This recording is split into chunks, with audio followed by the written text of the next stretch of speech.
Did you know that a typical high school relationship lasts on average only 3 weeks?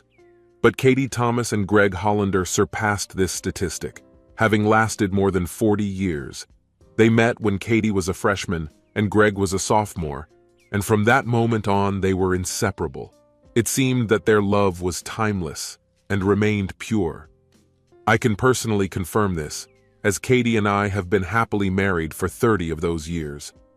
Our marriage was a full-fledged one, and the birth of our daughter Joan brought us even closer together. Overall, I was happy with these years. Let me introduce myself anew. I am Thomas Marsh, and Katie has been my loving wife for the past 30 years. Katie and Greg dated in high school, and Katie lost her virginity to Greg. While most high school romances fade away, their relationship was more of a temporary separation. Greg, being a year older than Katie at school, decided to earn a significant amount of money after graduation in order to marry her. This is a story my wife has often retold throughout our marriage. After graduating from high school, Greg started working on a pipeline in Alaska with his uncle. Unfortunately, this decision led to trouble. As soon after Greg arrived, he stopped contacting her, leaving Katie to live out her senior year alone. Eventually, she started dating a guy named Sam or Simpson, but it wasn't serious because her heart still belonged to Greg.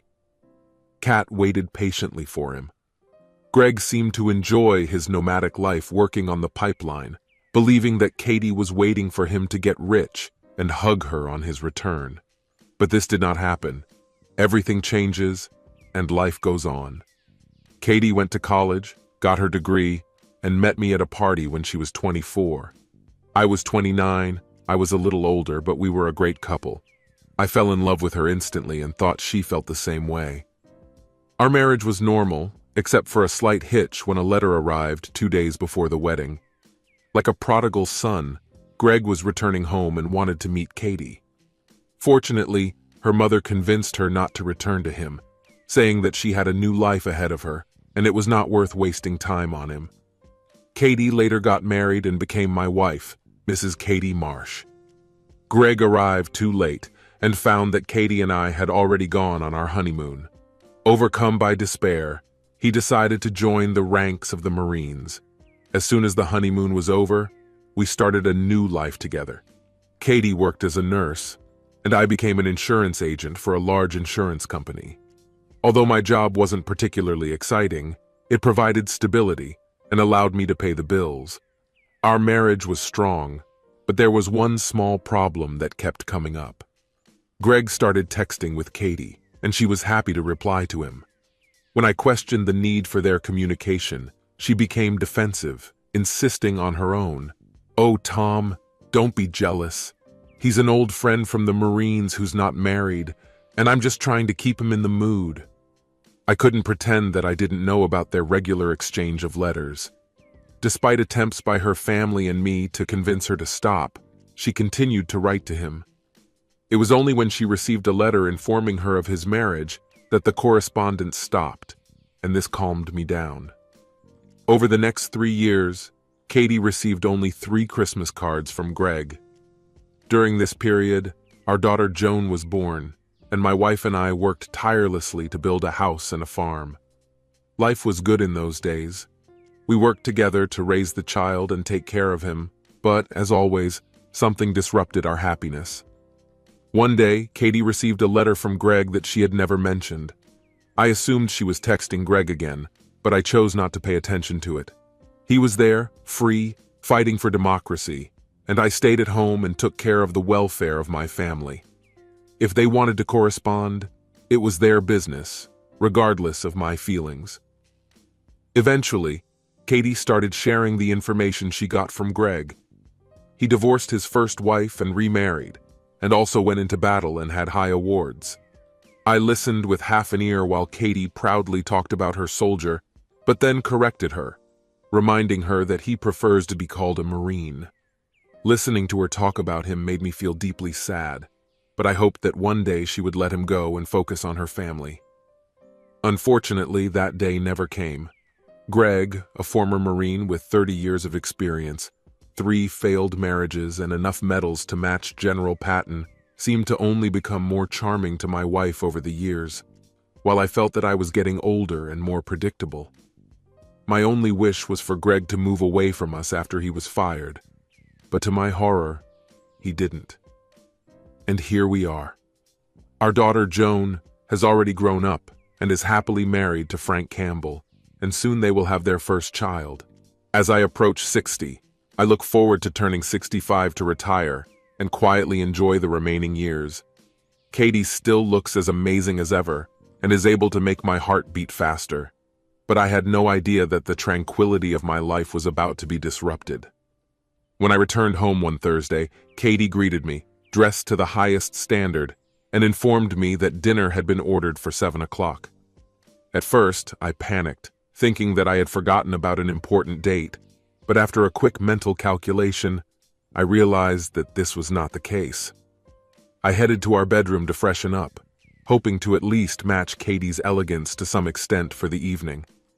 Dinner was amazing and the restaurant was crowded, which made me suspect that Katie had more on her mind than just delicious food. When we came to the end of the meal, I looked at her and said, "Okay, spit it out. I'm in a good mood and I'm not going to make a scene." It's my quirk to never show anger in public. Working in the insurance industry taught me how to stay calm in public places, and this has translated into my personal life. Katie was well aware of this tendency of mine, and over the years, when she needed to tell me something difficult, she chose a public setting for it. Today, just by looking at her expression, I realized that this would be bad news. After 30 years of living together, you learn to understand your partner. I had a feeling that tonight was going to be difficult. After hesitating, she finally broke the news. "Tom, I think you should know that Greg is back." I was suddenly overcome by a wave of nausea, but I knew it wasn't from the food I had just eaten. I glanced at her, waiting for her next words, but Katie was just looking at me with a thoughtful expression on her face. After an awkward silence, I spoke up. "So, when you say he's back, do you mean he's on vacation?"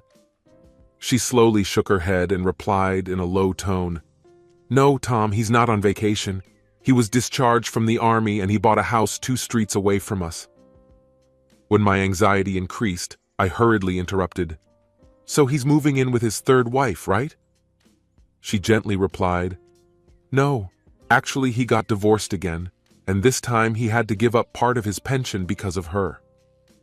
Barely able to contain my disappointment, I muttered, "Damn it, this is just terrible."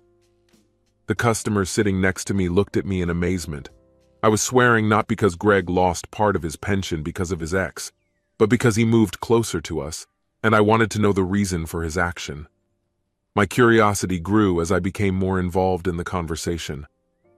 "Katie, have you met Greg?" Her expression said it all. She didn't even have to answer my question. "When and how did you meet him, Katie?"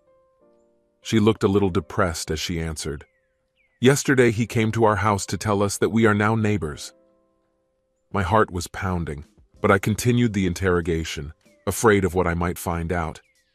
"Did you sleep with him, Katie?" Her expression betrayed everything before she confessed, "Yes, Tom, but it's not what you think." I stared into her eyes and almost growled, "I believe, Katie, that my faithful wife was unfaithful. Now explain to me why everything is not as it seems." She begged, "I did it because he needed me, Tom." When he came up to me, he looked completely confused. He seemed to be struggling with anxiety or going through the consequences of a divorce, and he needed my support.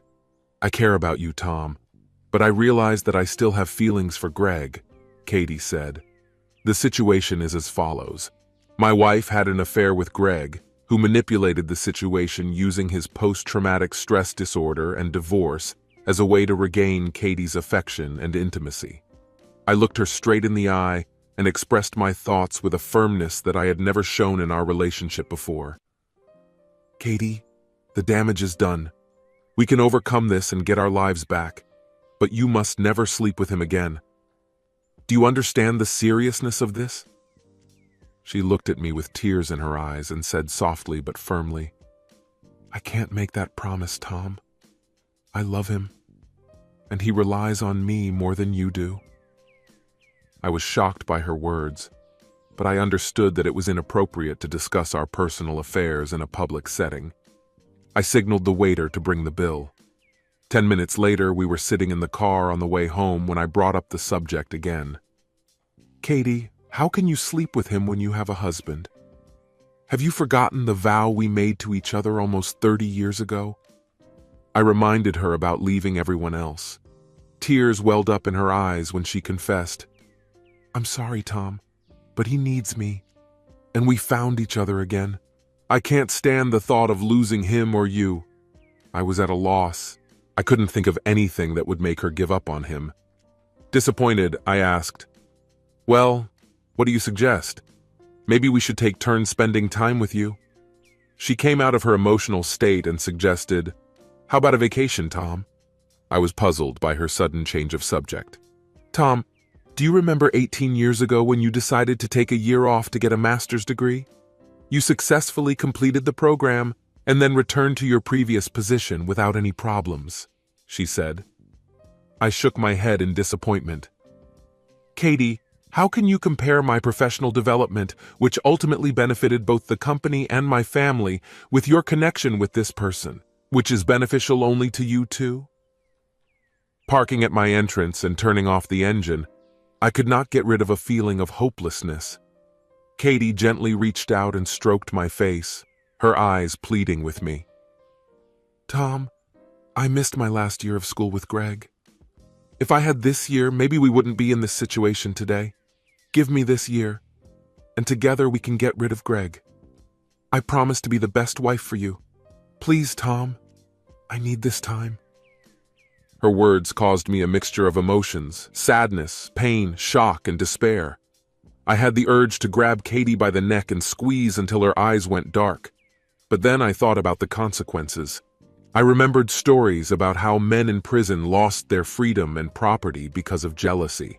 After thinking about it, I said to Katie, "If that's what you want, do what you want. But I want to make it clear that I do not approve of your actions. I don't want to have any contact with you for a whole year, do you understand?" I realized that in a year I might have no one to turn to. I hoped that the strict rules I had set for her during the holidays would keep her agitated, but she didn't pay any attention to it. After I expressed my concerns, she just kissed me on the cheek and said, "Okay, thanks, Tom. You'll see you won't regret it." I shook my head and replied, "It's too late, I already regret it." That evening, she tried to have an intimate relationship with me, but I refused her. The thought of her being with Greg repelled me, and I couldn't bring myself to be with her. When we were getting ready for bed, I grabbed a pillow and announced that I would sleep in the guest room. I saw the hurt in her eyes and secretly felt relieved, hoping that she would rethink the direction in which our vacation was taking place. The next morning, I woke up hoping that the previous night was just a one-time event and that Katie would change her mind in the morning light. I was wrong. When I entered the kitchen, she was enthusiastically preparing breakfast and looked as happy as if she had won the lottery. She smiled at me and gestured to the calendar, where June 6th was marked with a thick black line. I sat down at the table, thinking about the significance of this date. In 1944, thousands of brave soldiers fought to liberate Europe from the dictator. And on the same day, I felt like I was losing my wife to another kind of oppressor. Katie brought me breakfast, looking a little dumbfounded. She put food in front of me and reassured me. "I know you're worried, my love, but in a year I'll be back, and I'll be yours alone. I need this time to clear my head and think about everything, and I promise you won't regret it." She smiled with satisfaction and added, "I even called Greg this morning while you were still asleep to tell him that you let me go on vacation. He'll pick me up in an hour." My heart ached when she spoke, but I knew I had to give her another chance. I begged her to change her mind, warning her not to risk our marriage. She smiled good-naturedly, insisting that she knew what she was doing and that our marriage would be stronger when she returned. She left the kitchen, leaving me with the feeling that she, too, had left our marriage. I finished my tasteless breakfast and got dressed, noticing Katie's bags full of her stuff. She asked me to take the bags to the porch for Greg, but I refused. She was shocked by my answer, but I stood my ground and told her that if she was going to ruin our 30-year marriage, then she and another man could carry the bags together. "There's no way I'm going to help you get into bed with that asshole Greg. Do you understand?" Tears welled up in Katie's eyes before she angrily replied, "Greg is not a jerk. He is a wonderful man and a hero who served our country. It's more than anything you've ever done." I turned away, muttering to myself that he gets medals, 3 meals a day, and travels the world, while I have to work 5 days a week to provide for my wife and our daughter. It was all pointless. Katie dragged her bags down the stairs to the driveway, glancing at me with each bag she picked up. A few minutes later, a car pulled up, from which a man, presumably Greg, got out and began loading her belongings. Katie called out to him from the porch that she would be there soon, and then returned to the house to say goodbye to me. We stood awkwardly facing each other, and I finally broke the silence. "If you're really going to make this stupid decision, remember the rules. I don't want to see or talk to you for a whole year," I reminded her sternly. When the realization of the consequences began to dawn on her, she meekly replied, "I understand, Tom. Everything will work out. You'll see. Remember, you agreed to give me a year." She was waiting for an answer from me, but I didn't say anything. With a confused expression on her face, she whispered, "I really love you." She tried to kiss me, but I turned away, unable to accept the idea that she might be with someone else. Tears were streaming down her face as she ran out of the house and threw herself into his arms. Standing at the front door, I watched her kiss him passionately, and I felt anger rising in me. At that moment, I realized that my wife was now another man's partner, and my heart was as empty as the driveway. I came to work sick that morning, and immediately went to the hardware store to buy new locks. I spent the whole morning replacing the locks in the house and updating the security codes in the alarm system. This activity helped me not to think about Katie, but as soon as I finished, the sadness came flooding back, like a powerful wave hitting the shore. In a moment of weakness, I turned off my home phone and started drowning my sorrows in alcohol. In fact, this drinking session was an attempt to numb the pain I was feeling over the loss of Katie, but it was not successful. My struggle with excessive drinking continued until Sunday morning, when I finally ran out of alcohol. It was a blessing in disguise, because I felt that I was on the verge of physical, spiritual, and mental collapse. I collapsed into bed and fell into a deep sleep, but I was awakened by a knock somewhere in the house. I slowly stood up, trying to locate the sound, and it turned out that it was my daughter Joan knocking on the front door. When I let her in, she was stunned by my condition and the persistent smell of alcohol in the house. Her first words were, "What's going on, Dad?" I tried to concentrate, despite the pounding in my head, and managed to croak, "What do you mean?" She stared at me as if I'd grown a second head. She pulled me into the kitchen and insisted that I need to drink coffee and eat, before explaining what happened. An hour later, after eating and drinking a cup of coffee, I told her everything I knew about her mother and Greg. Her reaction was simply shocking.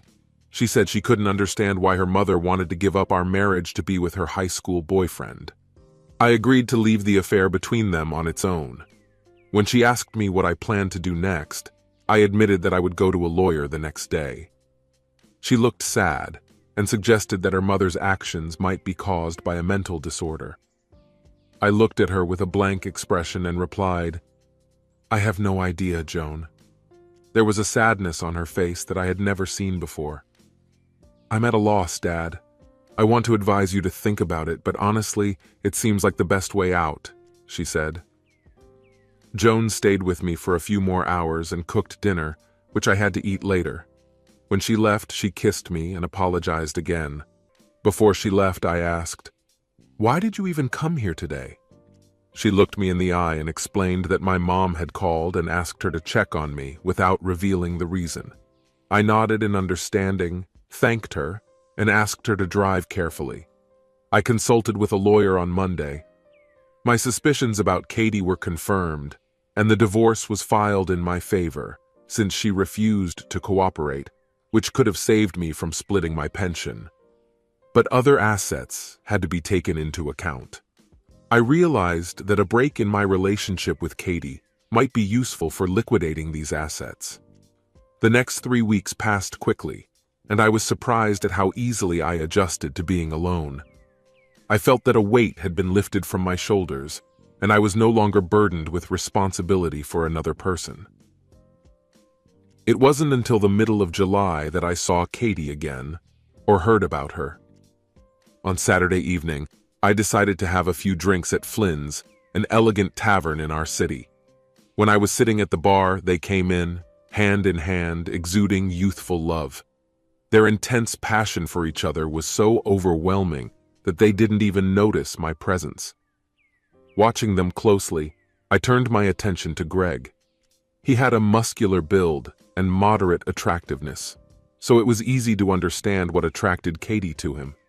But as they talked, the dynamics of Greg's dominance and Katie's submissiveness became apparent. Greg was talking, and Katie was listening intently, almost holding her breath at every word he said. When Katie finally noticed me and smiled shyly as she entered the ladies' room, she hesitantly approached me. "Hi, Tom.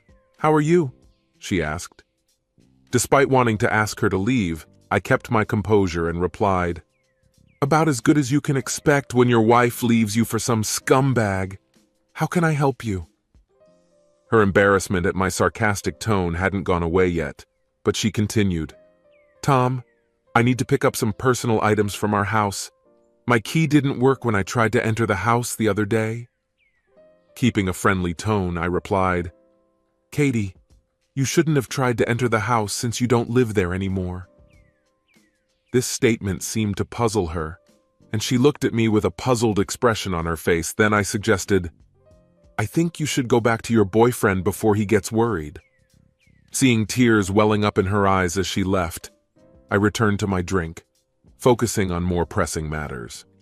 Shortly after, I felt myself being forcefully grabbed by the shoulder and spun around in my chair to face a visibly annoyed Greg. "Hey, asshole, you made my woman cry and I don't like it," he said. It seemed to me that he was going to attack me, and my heart began to pound when I realized that he could easily harm me before help arrived. Despite my fear, I resolutely stood up for myself. "You're talking about my wife, not your woman. And since you took her away, you have no say in our relationship. Let me be clear. You can try to intimidate me, but how can the authorities intimidate you?"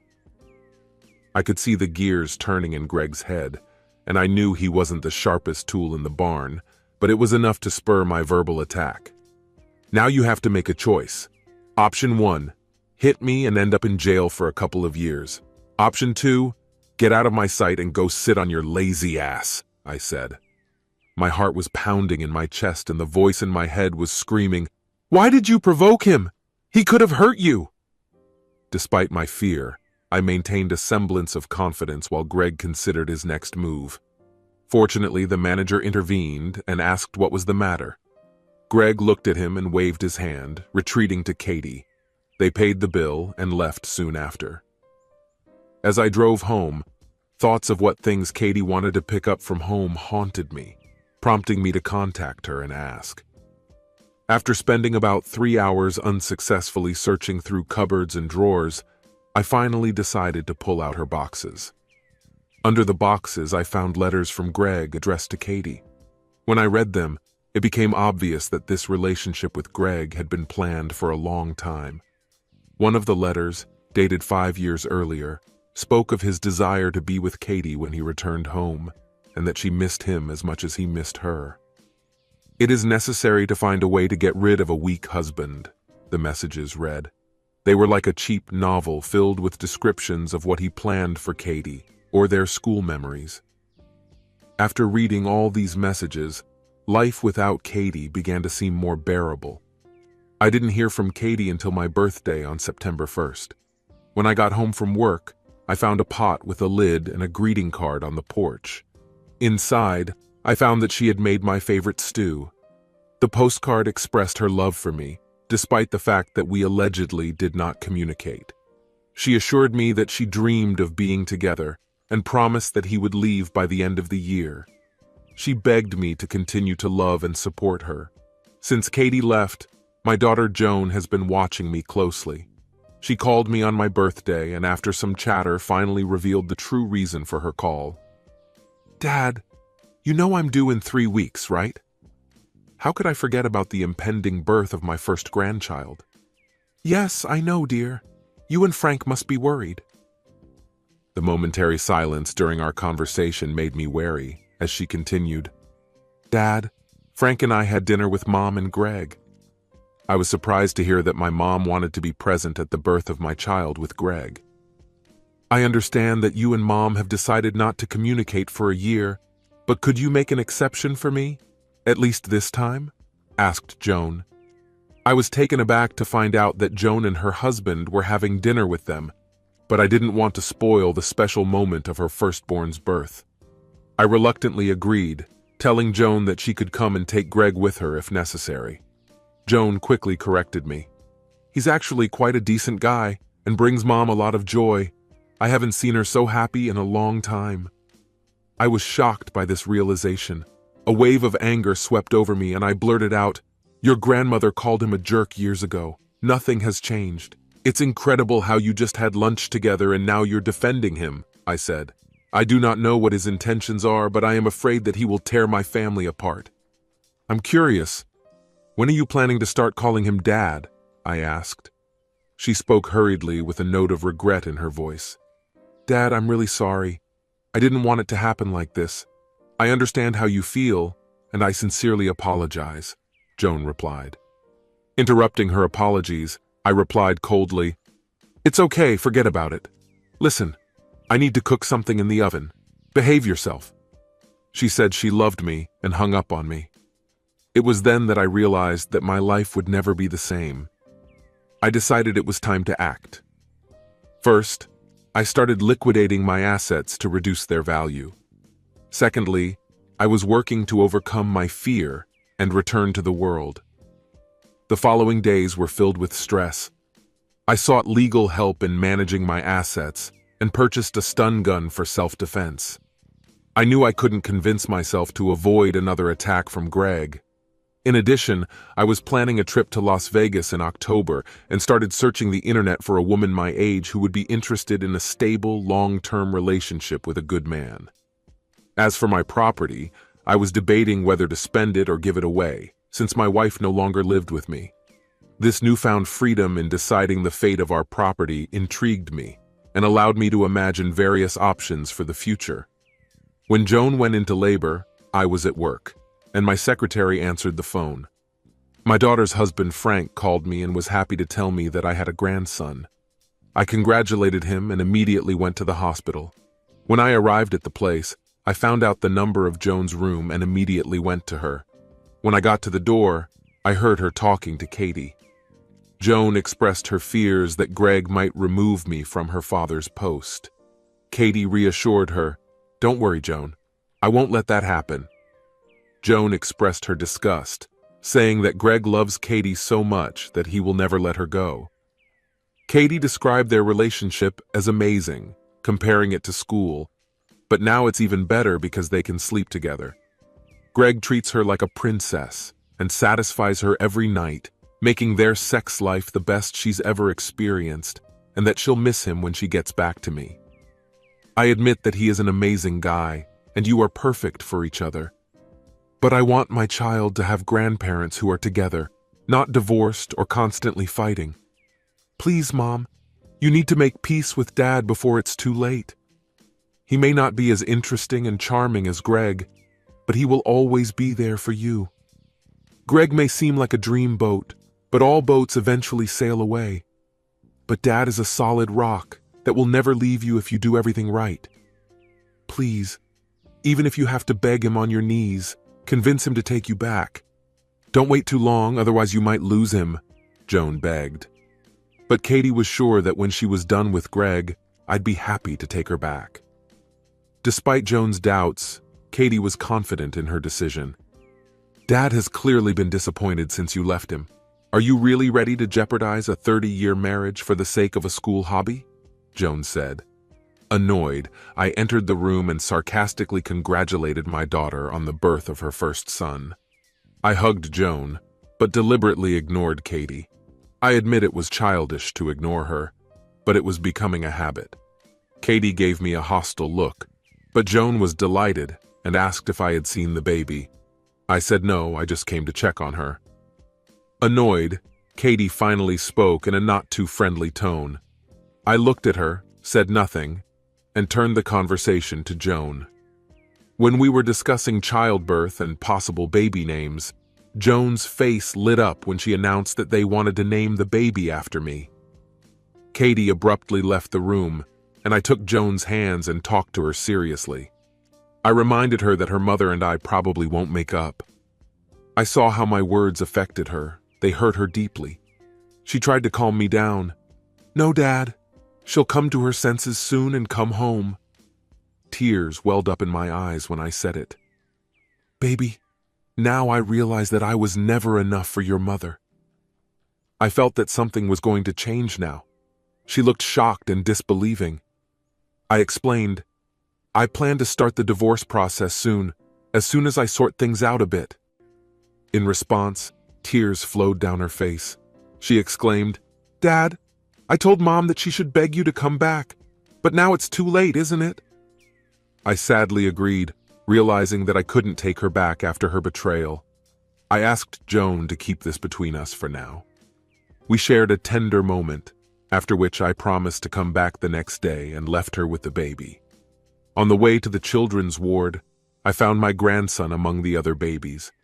I had an amazing feeling at that moment. Frank came up to me with a smile and offered me a cigar to celebrate the occasion. I gratefully accepted it and patted him on the back with a feeling of gratitude. The sight of my wife and her lover holding hands like children made me uneasy. Listen, Frank, I'll come tomorrow, when there will be fewer people here and the air will be cleaner, if you understand me, I said with a knowing smile. Frank nodded understandingly. I understand, Dad. I don't blame you at all, he replied. As I turned to leave, Katie timidly called out to me, God, Tom, it seemed like only yesterday we brought our child home, and now it's just unreal to see our child have her own child. Time has passed too fast. I looked at her, still holding hands with Greg, and left the room without saying a word. She looked confused when I left. October came, and it was my most successful month since Katie left. I went to Vegas with a plan to gamble and lose money to reduce our total assets. The highlight of the trip was a meeting with a woman named Mary, who was about 50 years old. Despite my surprise at her age, she explained that many men prefer older women, and in my case, she was right. Mary gave me a sense of rejuvenation that I hadn't experienced in many years. For the first time since breaking up with Katie, I didn't feel empty because of her absence. Mary was skilled both in and out of the bedroom. During our conversation, Mary showed genuine interest in me, asking about my future ex-wife and her new partner. By the end of the evening, she knew as much about me as I did. Mary was touched by my story, and as she left, she gently touched my face and said a few wise words. She mentioned that, due to the nature of her work, she rarely encounters such good people as me, and expressed hope to see me again if I ever returned to the city. Mary's words made me think about Katie's situation. I realized that I didn't want to leave my marriage a broken person, despite her betrayal after 30 years of living as a good wife and mother. After returning from Vegas, I instructed my lawyer to start preparing the divorce documents. I also decided to study Greg Hollander's biography to get more information. Despite the high cost, I was determined to get to the bottom of it, and Katie had to cover half the costs. The company was known for its scrupulousness and assured me that they would have all the information I needed by Christmas. I also asked my boss about transferring to a branch of our company. At first, he was surprised, as I had previously stated that I would never move to another job. But circumstances have changed since then. He promised that he would look into the matter and contact me. The next problem I faced was celebrating Thanksgiving. Joan contacted me a week before the holidays to invite me to dinner with her family. When I asked about her mom and her boyfriend, she reluctantly confirmed that they would be there. I resolutely refused and ended the conversation. To my surprise, my brother-in-law Frank was the next to get in touch. He asked for a meeting, and we agreed to meet at a downtown bar for a drink. When we met, I realized that he couldn't wait to talk. While we were sipping scotch, Frank told me about my wife and daughter's infatuation with a man named Greg. They didn't stop talking about him, comparing him to the most interesting man in the world, from the beer commercial. He stopped, sipping his drink. He was trying to convince me to join him for Thanksgiving. I needed to clarify, so I asked, "So Frank, do I understand correctly that you don't like him?" "Mr. Hollander?" Frank stared at me. "Dad, this guy is selfish, narcissistic, and just terrible. He's so self-obsessed that I don't understand how he has a place left for Katie." Realizing the consequences of his words, he frowned and quickly stepped back. "I'm sorry, Dad. I didn't mean to disrespect you." "It's all right, son. Don't be upset. When did you start calling her Katie instead of Mom?" I assured him with a smile. His face fell as he answered, "When she dumped you. I've lost all respect for her since then." Curious, I asked why her departure had affected him so much. His anger flared up again as he explained. "During the time I spent with Joan, I never talked about my parents, and I appreciate that you never asked about it. The truth is that my mother cheated on my father, which led to their breakup. The father never recovered from this, drowning his grief in alcohol, and the mother died in a tragic car accident with her lover. I despise cheaters, and now that Katie has betrayed me, I can't stand her anymore," Frank said. Listening to Frank's painful past, I sympathized with his worries, but I couldn't figure out what the cause of his problems was. "Frank, you look worried. What's on your mind, son?" After drinking a little and ordering another portion, he turned to me with a hesitant expression on his face. "It might upset you, but you asked for it yourself. The saying, both mother and daughter, terrifies me. If Katie continues to cheat and pushes my wife to follow her example, how long do you think it will be before Joan decides to pursue another man too?" Frank said with fright. I raised my eyebrows at the thought. I nodded in understanding and took a thoughtful sip of my drink, considering my next steps. "Listen, Frank, don't give up hope. I have a few surprises up my sleeve, and I believe that things can change next year." I leaned closer and spoke in a low tone. "Between you and me, I have some plans that will make this Christmas special for you and Joan, but not for the others, if you know what I mean." Frank's face lit up with a smile, the first since we sat down at the bar. He spent the next 15 minutes trying to get more information out of me, but to no avail. When we finished talking, I couldn't help but smile. "Did you forget something, Frank?" He looked puzzled. "About what, Dad?" I put my hand on his shoulder. "Could you try to convince me to attend Thanksgiving and act like an adult?" I said. "I'm really sorry, Dad. Can you come to Thanksgiving?" Frank asked with an encouraging smile. I shook my head, refusing the invitation. Joan kept calling me, urging me to come, until I finally explained my reasons. "Joan, when your mother left me last June, I made it clear that there would be no contact during our separation. I've already made an exception for the birth of baby Thomas, but I can't break my rule again by joining you for Thanksgiving. Do you understand?" The holiday came and went, and I spent it alone, eating frozen dinner. Even though I was lonely and sad, I knew it was better than if I had to watch Katie and Greg flirt. Now, with the onset of December, I was preparing for another family holiday. I was worried about this situation, but I knew that this would be the last obstacle I would have to face. December turned out to be a good month for me.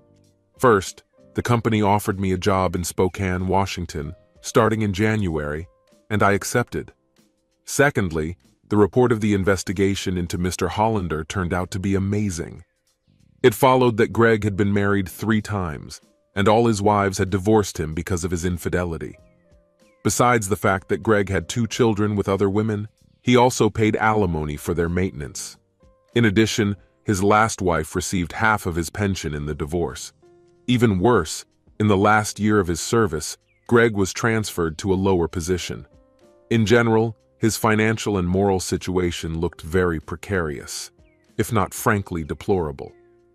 According to the latest information, Katie will receive the divorce papers on the first working day after Christmas. I felt in a festive mood when I called Joan to discuss Christmas plans, and she insisted that it be a family celebration. When I asked about Greg's presence, Joan was upset. She reminded me that he's part of our family now, whether I like it or not. I quickly agreed to put aside my feelings for the sake of the child. Joan was overjoyed and thanked me, believing that it would make everyone happy. Despite my doubts, I decided not to spoil the joy. 2 days after work, I received a mysterious phone call. After a silent pause, the voice finally answered. "Hi, Tom, this is Katie," said a voice from the phone. "What's going on, Katie? Are you okay?" I replied. Her voice was hesitant as she spoke. "I'm fine, Tom, but I just wanted to thank you for agreeing to spend Christmas together. I know I've hurt you, and I'm starting to realize how much. I just wanted you to know how grateful I am to you. We've never spent a holiday apart in the last 30 years, and I was miserable without you on Thanksgiving." When she started to remember, I intervened. "Katie, I appreciate that you're thinking about us, but remember, I made it clear that we won't be communicating during your vacation. I decided to come only for Christmas, so let's end this conversation now. Goodbye." After the end of the phone conversation, I was overcome with regret that I had spoken so sharply to her, which I had never done in 30 years of our life together. But no matter how guilty I felt, it was nothing compared to the pain of the day she left me. The next month passed slowly, and I had enough time to do my Christmas shopping and get ready for a new job. I even rented a car to travel around the country. Upon arrival in Spokane, I had a pleasant conversation with an employee of my new office, who arranged for me to view several furnished apartments near my place of work. Everything seemed to fall into place in December. On Christmas Day, I went to Joan and Frank's house and found Katie and her partner there. Joan greeted me warmly and hugged me tightly when I came in with a package of gifts. She expressed surprise, and then returned to the kitchen to continue cooking dinner. I smiled, thinking that it really was a surprise. Frank shook my hand and took my coat, allowing me to see my grandson, who was sleeping in the nursery. When I quietly entered the room and looked at the sleeping child, I was overwhelmed by a wave of emotions from the realization that soon I would have to leave him. Katie silently came up to me and noted what a wonderful grandson we have. I couldn't help but feel a pang of sadness, wondering who the child would consider his grandfather, me, or the person I couldn't stand. Katie assured me that I was the only grandfather a child would ever have, but I couldn't shake the doubt. As the evening went on, I watched the communication between family members, feeling disappointed by my daughter's affection for Greg. Despite the delicious dinner, there was a lack of warmth and conversation at the table. Greg's self-forgetful stories and Joan's admiration for him made me feel uncomfortable. Frank expressed his dissatisfaction with the current situation, and I assured him that everything would change soon. The idea of Greg playing a role in my family's life disgusted me. After dinner, Joan brought the baby into the living room, where we were all gathered. It was a bittersweet moment for me because I knew that maybe our family was getting together for the last time. Joan was beaming with happiness when she asked Frank to bring out the presents. He handed them over to her, and she distributed them between Katie, Greg, and me. Katie got a sweater, Greg got a gift card, and I got a tie. The gifts were practical, as was I. When my daughter and her husband opened their gifts from Katie and Greg, Joan was laughing and smiling, and Frank looked distant. When everyone was done, there was a moment of silence as they looked at me and my gift bag. I decided to break the silence by announcing that I wanted to end the weekend by giving them the gifts they deserved. I got up and handed Frank and Joan each a large envelope wrapped in holiday paper. Joan eagerly opened the envelope and was delighted when she realized what was inside. Katie was shocked when Joan exclaimed that I had given them our house for free, without collateral. "Now, we can leave this rented accommodation. Isn't that great news?" Joan was delighted. Katie's expression turned grim, and she looked at me with concern. "Why did you do that, Tom? Where are we going?" I glanced at her, hoping she would understand. "Don't worry, Katie. I'll take care of everything," I reassured her, handing her a postcard and a wrapped gift. Hope flashed across her face as she eagerly tore open the bright wrapping paper. There was a bracelet inside the box, which she pulled out in surprise. "Look inside, Katie. I wrote something for you," I prompted. I noticed Greg's disapproving expression when Katie was examining the gift. Slowly turning it over, she read the heartfelt message. "Thank you for the best 30 years of my life, Tom." I gave Greg a contemptuous look, but he was not impressed by my gesture. Katie looked puzzled. "Tom, thank you, my love. Although it is a beautiful gesture, it lacks the love that should accompany it." I smiled sadly. "I understand that my feelings for you have faded over time. This bracelet symbolizes the end of our relationship and serves as a reminder of what you sacrificed for each other. I must inform you that the divorce papers will be handed to you on Monday." Joan took a deep breath, looking at the shock and sadness on Katie's face. She accepted the card, expressing gratitude for the years spent together and for our daughter. Inside the postcard was a check for half of our liquid assets, only $195, since I had already spent the rest. "The house now belongs to me and our daughter. This is the result of your decision to voluntarily withdraw from our marriage." Looking at Greg, I couldn't help but think about the approaching volcanic eruption. "This gift is also meant for you." I handed another large envelope to a visibly surprised Katie. "Inside, you will find a full account of Greg's activities since your breakup at school. I think you will be very intrigued by him." Before I could finish my sentence, Greg turned red with anger and growled threateningly, "I'm going to kill you, you idiot!" Greg couldn't hurt me, as he fell to the ground from the impact of my stun gun. Joan and Katie stood up and I tasered Greg again. Walking up to him, I teased, "You feel pain, don't you? Let me tell you, this is nothing compared to losing the woman I've loved for 3 decades to a scumbag like you." Katie was sobbing uncontrollably when I turned to her. "I know you think I'm boring, but I like watching him suffer," I casually remarked, and hit Greg again, enjoying his convulsions. Turning to Katie with a newfound sense of confidence, despite my own heartache, I bitterly added, "I understand your feelings about this situation, so I'm giving you the best gift, Katie. Imagine a life in which you are pampered like royalty during the day and cherished at night. Wouldn't that be a dream come true for someone like you?" Katie sighed. "No, this shouldn't have happened. I was planning to come back to you in June, Tom. I love you." Joan rushed to comfort her trembling mother, and I stunned the criminal once more, until Frank intervened to calm the situation. "Dad, please don't do that anymore. You could seriously hurt him," Frank warned. Standing up, I looked at my nemesis convulsing on the ground, then at the 2 women who meant everything to me. "I have to go now. Thank you for a wonderful day and a wonderful life. I may not see you both for a long time, or maybe never," I said sadly. Both women were speechless, staring at me as if they no longer recognized me. Frank handed me the coat with a satisfied smile on his face. Before I left, I turned to my daughter, who was looking at me with fear in her eyes for the first time. "Joan, take this as a lesson.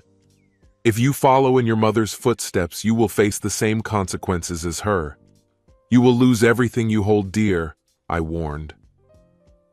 I went up to little Tom in the cradle and gently stroked his cheek with my finger. "Goodbye, baby. Maybe someday we'll meet again." I didn't think this could happen. I held back a smile as I headed for the door. Once in a quiet room, I just wished everyone a Merry Christmas. When I got to the car, my wife's shock seemed to have passed, and I heard her voice protesting, "No, this can't be happening to me." As I started the engine and drove off, I couldn't help but think that Vegas was already on its way to Spokane. I was hoping to see Mary again, and as I drove away from the house, Frank appeared on the street, smiling and waving at me. I waved back and drove west to meet a new chapter in my life. Katie was left homeless. Greg showed his true colors and disappeared, leaving Katie in a desperate situation. She was left alone and useless to anyone.